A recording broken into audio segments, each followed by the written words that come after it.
जी बिस्मिल्लाहिर्रहमानिर्रहीम अस्सलाम वालेकुम रहमतुल्लाहि व बरकातुहू। मेरा नाम है डॉक्टर मोहम्मद मुज़म्मिल हसन। एक नए सेशन के साथ आपकी खिदमत में हाज़िर हैं। आज के सेशन की हमारी सीरीज़ चल रही है। डॉक्टर हमजा साहब मेरे साथ मौजूद हैं। इन्होंने चूँकि इंटरव्यू देना है तो ये बहुत सारे सवालात लेकर लाए हैं। 3 सेशन हम कर चुके हैं ऑलरेडी।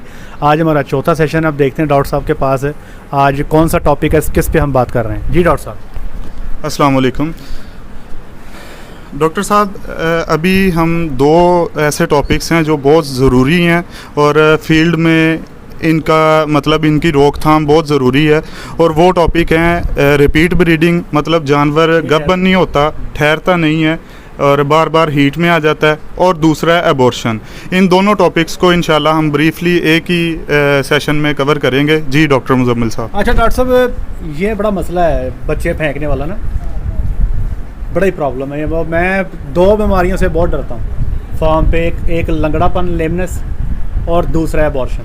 ये 2 बीमारियाँ ख़त्म हो जाए ना डॉक्टर साहब, तो शायद डेयरी फार्मिंग जो है ना मेरे लिए बड़ी आसान हो जाएगी। मेरे लिए एक नाइटमेयर के तौर पे ही है ये। जब ये शुरू हो जाती है ना अबॉर्शन, तो यकीन करे बंदा पढ़ने पड़ जाता है। और लेमनेस जब स्टार्ट हो जाए तो तब भी यही हालात होते हैं। अब एक फार्मर है डॉक्टर साहब, उसकी कंप्लेंट है कि यार अबॉर्शन हो रही है। तो पहले तो ये देखना कि अबॉर्शन हो कितनी रही डॉक्टर साहब। अगर आपके पास फार्म पे 5 से 6% अबॉर्शन है तो ये नॉर्मल है, इस पर कोई परेशानी की ज़रूरत नहीं है। ये समझिए कि होनी है। ठीक है, इसके लिए परेशानी की ज़रूरत नहीं है। थोड़े को 100 गायें आपके पास प्रेग्नेंट, उसमें से 5-6 ने बच्चा फेंक दिया, इवन के 7-8 भी फेंक दे तो मैं कहूँगा इस ओके, क्योंकि आइडियल अरेंजमेंट के पास आप नहीं जा सकते ना। गर्मी में रहते हैं और आपको पता है कि यहाँ पर चीज़ें ऊपर नीचे तो हो ही जाती हैं।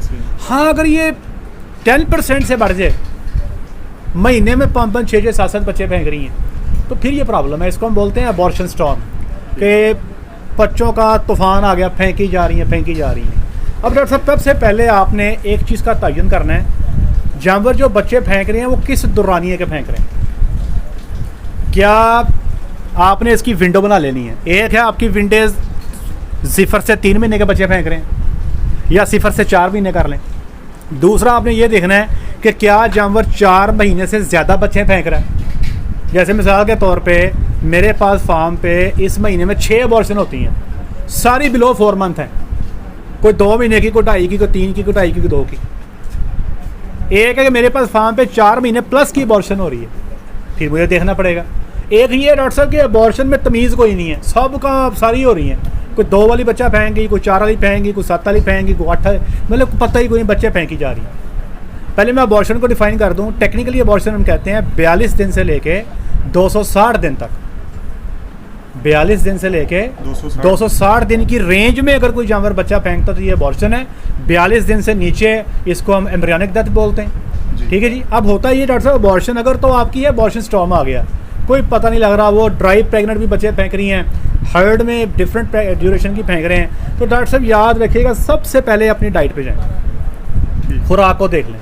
खुराक में आपने माइकोटॉक्सिन्स देख रहे हैं। हमारे यहाँ बेचारे अक्सर लोग मैंने देखा है अफ्लाटॉक्सिन देख रहे होते हैं।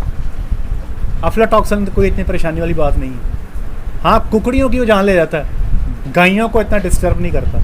अगर आपके पास फार्म पे अबॉर्शन हो रही है तो आपको चाहिए कि आप डॉन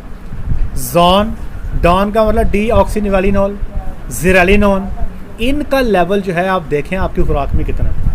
अपने पूरे फीड आइटम्स का टेस्ट करवाएं। ठीक है। अगर आप खुद वंडा बनाते हैं तो हर आइटम का अलग टेस्ट करवाएं। ठीक है। अगर आपका वंडा मिक्स आ रहा है तो साइलेज का भी टेस्ट लगवाएं, वंडे का भी टेस्ट लगवाएं। आपको अंदाज़ा हो जाएगा कि फीड में माइकोटॉक्सिन्स का इशू तो नहीं। अगर आपके फीड में टॉक्सिन्स का लेवल ज़्यादा है तो ये फिर उसी की वजह से। और आपको बताता हूँ कि ज़्यादातर प्रॉब्लम यही होता है। अच्छा, दूसरी वजह हमारे पाकिस्तान में अबॉर्शन की वो है हीट स्ट्रेस। मैंने अक्सर देखा है गर्मी के मौसम में जून के मिड से लेके सितंबर के मिड तक सिर्फ जानवर गर्मी से बच्चा फेंक रहे होते हैं, और वो भी मिक्स्ड ड्यूरेशन के ही होते हैं। 6 महीने की भी जा रही है, 7 की भी जा रही है, 4 की भी जा रही है, 3, कोई तमीज़ नहीं है। इसमें भी कोई तमीज़ नहीं है, किसी भी ड्यूरेशन का बच्चा फेंक सकती है। किसी भी किस्म का स्ट्रेस आ गया, वो चाहे आपकी हीट स्ट्रेस है, वो चाहे आपकी डाइटरी स्ट्रेस है। कई फार्मों पे हालात ख़राब होते हैं, वंडा ही पूरा नहीं होता, जानवर भूखे हैं, तूड़ी पे पल रहे हैं, एग्जांपल दे रहा हूँ, आप उनकी रिक्वायरमेंट पूरी नहीं करते, तो स्ट्रेस किसी किस्म का भी जो है उसमें मिक्स्ड अबॉर्शन आएंगी। अब तीसरा ये है कि आपके पास अबॉर्शन आ रही है 5 मंथ प्लस। अगर आपके पास 5 मंथ प्लस अबॉर्शन आ रही है तो मैं रिकमेंड करूँगा सब कि आप जानवरों का ब्रूसेला टेस्ट करवाएं। ब्रूसेलोसिस का। मैं डॉक्टर साहब, मेरे एक फार्मर ने मुझे कल रिपोर्ट भेजी है डॉक्टर साहब, 25 जानवरों में से 18 पॉजिटिव है ब्रूसेला से। कितने? 18। वो बेचारा लगा गया बेचारा। अब डॉक्टर साहब इसमें एक और मैं बताता हूँ, अगर आपने ब्रूसेला का टेस्ट करवाना है तो इसमें 2 टेस्ट हैं। एक है RBPT, सिंपल सा टेस्ट है, रोज बेंगाल टेस्ट। रैंडमली अपने जानवरों का सैंपल लें, चेक कर लें, ये स्क्रीनिंग टेस्ट है। अगर आप पॉसिबल हो तो पूरे हर्ड का सैंपल लेके चेक करवा लें, सस्ता है, बहुत सस्ता है। इनमें जो पॉजिटिव आ जाते हैं ना, उनका फिर इलाइजा या PCR करवाएं। अगर इलाइजा या PCR पे पॉजिटिव है तो ये 100% आपका पॉजिटिव केस है। अगर ये आपके रोज बेंगाल पे पॉजिटिव हैं तो ये 100% पॉजिटिव नहीं है, इसमें फॉल्स पॉजिटिव रिजल्ट आ जाते हैं। इसलिए आप इसको इलाइजा पे ले जाएं, PCR पे ले जाएं। अगर यहाँ पे 100% पॉजिटिव निकल आएगा, अगर ये ब्रूसेला पॉजिटिव है तो फार्म से निकालें, कोई ट्रीटमेंट नहीं करनी है आपने इसकी। कई सारे लोग ना ट्रीटमेंट करने बैठ जाते हैं, रिकमेंडेड नहीं है, निकाल के बाहर मारें। और मेरा मशवरा ये है कि अल्लाह के लिए इस जानवरों को किसी दूसरे फार्मर को सेल ना करें, ये उसका राह ले जाएँ। मैंने देखा ऐसे होता है, लोग जब ब्रूसेला पॉजिटिव होते हैं ना, मार्केट में जानवर सेल कर देते हैं, वो एक फार्मर से जाके दूसरे फार्मर का नुकसान हो रहा होता है। और मैं याद रखें डॉक्टर साहब कि अगर आप अपना नुकसान बचा के किसी दूसरे का नुकसान करेंगे ना, कभी खैर नहीं आएगी। जो आप अगर अपने आप को किसी गड्ढे से बचा के किसी दूसरे को गड्ढे में फेंकते हैं ना, आप खुद भी उस गड्ढे में जाके रहेंगे। अल्लाह पे यकीन रखते हुए ना, सिर्फ अल्लाह पे यकीन रखते हुए औखा स्टेप लेके कलिंग करें और ये नियत रखें कि अल्लाह मुझे बचाए, बाकी सबको बचाए, कल को बरकत हो जाएगी। ये मेरा मानना है, ठीक है जी।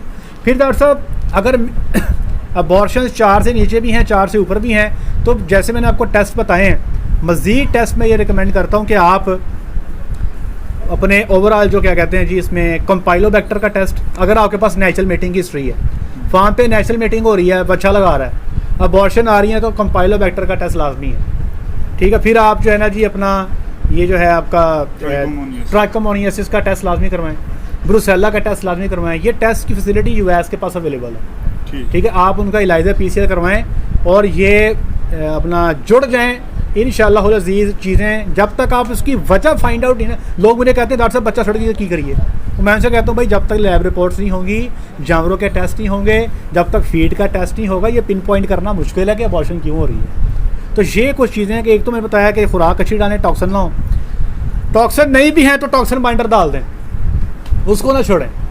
नंबर 2, ब्रूसेला की वैक्सीन बच्चियों में 6 से 8 माह पे, और गायों में कुछ लोग जैसे ही बच्चा दे लेते हैं तो गायें बच्चा देने के बाद 20 दिन पे ब्रूसेला की वैक्सीन करवा लें, ठीक है जी। लेप्टोस्पायरा मैं भूल गया, सॉरी, लेप्टोस्पायरा। जो लेप्टोस्पायरा डॉक्टर साहब ये इतनी तबाही फेरता है, सोच है आपकी। अर्ली एम्ब्रियोनिक डेथ में इसका बड़ा रोल है और अर्ली अबॉर्शन में बड़ा रोल है। हम लेप्टो की वैक्सीन भी करवाते हैं हमारे पास डॉक्टर साहब। ये जो है ना आपका क्या नाम है इसका, ये जो बारवेक 10 है, इसमें लेप्टो के स्ट्रेंस भी हैं, वो भी हम करवाते हैं। तो ये आपको कंट्रोल करना पड़ेगा और स्ट्रेस को बचाएं। गर्मी में आप देखिएगा पूरे फार्म पे मिड जून से लेके मिड सितंबर तक जितनी अबॉर्शन आ रही होगी ना, पूरे साल से ज़्यादा होगी। आखिर गायें बेवकूफ़ थोड़ी हैं जो गर्मी में अबॉर्ट करती, सर्दी में क्यों नहीं करती? Heat stress. अब दूसरा सवाल है जी आपका रिपीट ब्रीडिंग। जानवर ठहरता नहीं, बड़े सवाल आते हैं डॉक्टर साहब, क्या मेरी गाय है, साल हो गया है, 2 साल हो गया है, ठहर नहीं रही, क्या करें? डॉक्टर साहब इसमें भी पहले आपने रीज़न आइडेंटिफाई करनी है। इसकी बहुत सारी वजूहत है। नंबर 1 खुराक। खुराक में क्या हो सकता है? नंबर 1 टॉक्सिन, खुराक में टॉक्सिन ज़्यादा है।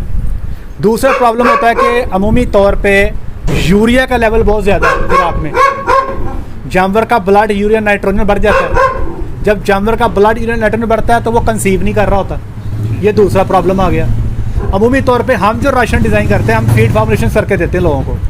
मैं अपनी सारी सर्विसेज फ्री देता हूँ, लेकिन फीड फार्मुलेशन पे मैं थोड़े से चार्जेस देता हूँ। मैं जितने भी फार्मुलेशन बना के देता हूँ मिल्किंग एनिमल की, मैं यूरिया नहीं डालता। आपका कंसेप्शन बेहतर होगा तो भी आपका फार्म आगे चलेगा। आप देखेंगे कई सारे लोगों का, मेरा एक दोस्त है, उसने कहा जी कंसेप्शन नहीं आ रही। जब उसने जानवरों का ब्लड यूरिया नाइट्रोजन चेक करवाया, डॉक्टर साहब वो 26-27 पे फेर रहा था। ये 16-17 पे होना चाहिए, नई जानवर कंसीव हो रहे, ठीक है। ये तो होगी फीड ओरिएंटेड प्रॉब्लम, माइकोटॉक्सिन्स और ये यूरिया का चक्कर हो गया। फिर आप इधर आ जाए डॉक्टर साहब, अगले नंबर पे आपका सीमन का प्रॉब्लम हो सकता है। हमारे यहाँ सीमन चेक करने का रवाज ही नहीं है, बस जो आ गया सेल करके चला गया, दगा दिया। फिर प्रॉब्लम क्या हो सकता है डॉक्टर साहब, इंसेमिनेशन टाइम पर नहीं होती। ठीक है। अमूमी तौर पे फील्ड में प्रैक्टिस है, जब भी डॉक्टर को बुलाना है उन्हें टीका रखना ही रखना है। अब डॉक्टर क्या करे डॉक्टर साहब, पेट्रोल 250 रुपये 237 रुपये लीटर हो गया, मुझे कोई बंदा बुलाता है, मैं यहाँ से 15 किलोमीटर तय करके टीका रखने जाता हूँ। अगर मैं कहूँगा यार तेरी गाँव हीट से नहीं है या अभी टाइम रहता है शाम को टीका रखना है, मुझे पैसे नहीं मिलेंगे। अब पेट्रोल के पैसे मैंने कहाँ से निकालने हैं, वो बेचारा गरीब का बाल टीका रख के पैसे ले जाता है। मैं फार्मर से कहता हूँ कि डॉक्टर्सों के साथ बिल बैठें, अगर उनको बताएं समझाएं कि डॉक्टर साहब आपको आपकी फ़ीस मिल जाएगी, आप 2 चक्कर लगा लें, आप टीके को सही टाइम पर रखें। ठीक है जी, टाइम बहुत इंपॉर्टेंट है कि आपने टीका रखना कब है। फिर डॉक्टर साहब अगली चीज़ ये बच्चेदानी की इन्फेक्शन है, इन्फेक्शन में अगर आप टीका रखेंगे डेफिनेटली वो जानवर नहीं ठहरेगा। ठीक है जी, तो ये डॉक्टर साहब जब तक आप वजह नहीं ढूंढेंगे कि ये जानवर जो है, अब सिस्टिक है कि जानवर हर 6-7 दिन पे हीट में आ रहा है, वो जहाँ फार्मर हर 6-7 दिन पे टीका खाई जा रहे हैं, अब क्या करें, कैसे ठहरेगी। तो ये डॉक्टर साहब जब तक मुझे लोग कहते हैं ठहरी नहीं, मैं कहता हूँ भाई मैं पहले आपका जानवर का पूरा मुआयना करूँगा, पूरा मुआयना करने के बाद ही आपको बताया जा सकता, फिर साथ में इसके लैब रिपोर्ट्स होंगी, आपका वनडे का खुराक का पूरा लेवल चेक होगा, जानवरों का ब्लड यूरिन नाइट्रोजन चेक होगा, उसके बाद हम किसी कंक्लूजन पे पहुंचेंगे कि ये मसला। इसमें एक और चीज़ बताता हूँ, ऑनर के प्रॉब्लम भी हैं, फार्मर का अपना मसला है। फार्मर हमारे पास जानवर ले आता है, कहता है बोली है, हम कहते नहीं बोली, वो कहना बोली है, मैं कहता नहीं बोली, और डॉक्टर साहब रख दियो कोई नहीं बोली है, तो कैसे रखवाता है।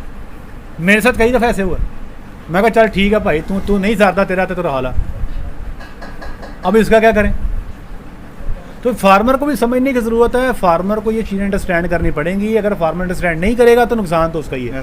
ठीक है जी, तो यहाँ पर ना जी आपको ऑनर का इशू भी बन गया। अच्छा, अगला ये सीमन रखते हुए टेक्निक्स क्या हैं डॉक्टर साहब, मैं प्रैक्टिकली बताता हूँ। मैं लोगों को जानता हूँ जो सीमन को निकाल के बग़ैर था किए रख देते हैं, मैं जानता हूँ, नहीं था करते, सीमन निकाला काटा रख दिया, अब इसमें ठहर जाती हैं, ऐसा नहीं ठहरती, लेकिन उसकी परसेंटेज कम हो जाती है। फिर हमारे फील्ड में कितने लोग हैं जो टेम्परेचर को 37 करके थाइन करते हैं। हमारे यहाँ तो आज भी ये कंसेप्ट है कि जाओ नलके से पानी भरो, सीमन सुटो, अब इसमें ठहर तो जाती है लेकिन परसेंटेज कम हो जाती है, रिजल्ट्स आपके वो नहीं आ रहे होते जो आपको मिलने चाहिए।